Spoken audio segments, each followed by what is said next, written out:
மாண்புமிகு பேரவைத் தலைவர் அவர்களே,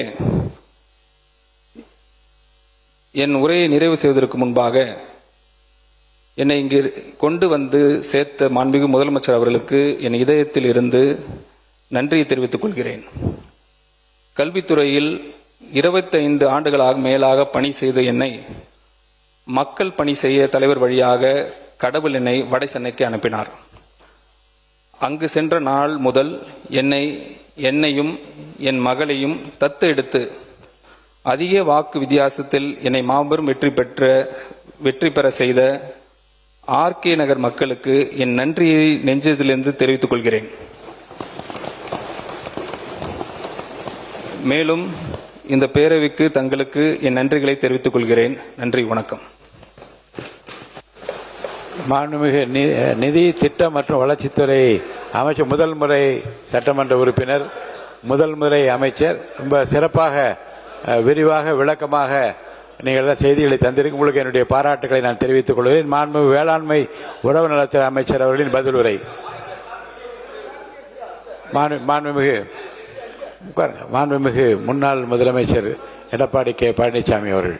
மாண்புமிகு பேரவைத் தலைவர்களே, நிதி அமைச்சர் நல்ல விளக்கத்தை கொடுத்தாரு. இந்த ஒரே ஒரு வேரிபிகேஷன், 2026-27 இடைக்கால பட்ஜெட்ல சொந்த வரிவாய் 2,29,579 கோடி. 2026-27 திருந்த பட்ஜெட்ல சொந்த வரிவாய் 2,26,740 கோடி. இப்பொழுது அவர்கள் தெரிவிக்கின்ற பொழுது 1000 கோடி வருவாய் அதிகமாக வந்திருக்குது. சரக்கு சேவை வரி, பதிவுத்துறை, கனிம வளம் போன்ற சீரமைப்பு 15,000 கோடி கூடுதலாக சொல்றாரு. அப்படின்னா 2026 2,26,740 கோடியில சுமார் 15,000 கோடி சேர்த்துனா திருத்த பட்ஜெட்ல அதிகமா வந்திருக்கணும். அத நிதி அமைச்சர் விளக்குனா சரியா இருக்கும். மாண்புமிகு நிதி அமைச்சர். மாண்புமிகு பேரவைத் தலைவர் அவர்களே,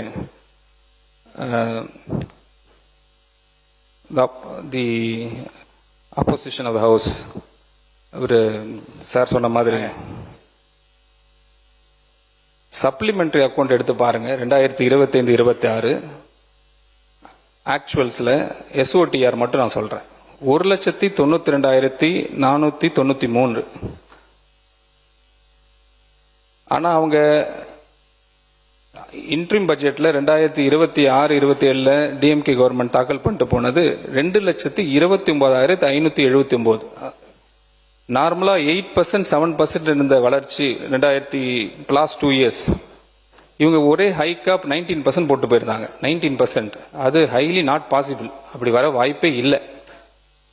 ஆனா நாங்க என்ன பண்ணிருக்கிறோம், எங்களோட ப்ரொஜெக்டட் ரெவென்யூல இப்ப தாக்கல் பண்ண இன்ட்ரீம் ரிவைஸ் பட்ஜெட்ல 11% ஆவரேஜா பிசினஸ் ஆஸ் யூஷுவல் சொல்லிட்டு நாங்க போட்டிருக்கோம். 11.7.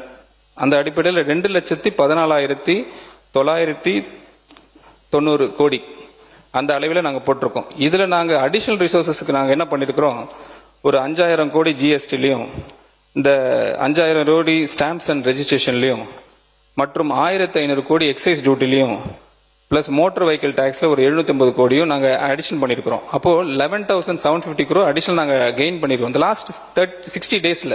Thanks to the honourable chief minister இந்த முயற்சிகள் எடுத்ததுக்கு. அது அடிப்படையில் தான் நாங்க 2,26,740 சொல்றோம், வேற ஒன்றும் இல்லை. இன்னும் நிறைய விஷயங்கள் இருக்கு, நிறைய டிஸ்கஷன் நான் சொல்ல விருப்பப்படுறேன். டைம் இருந்தா சொல்றேன் சார்.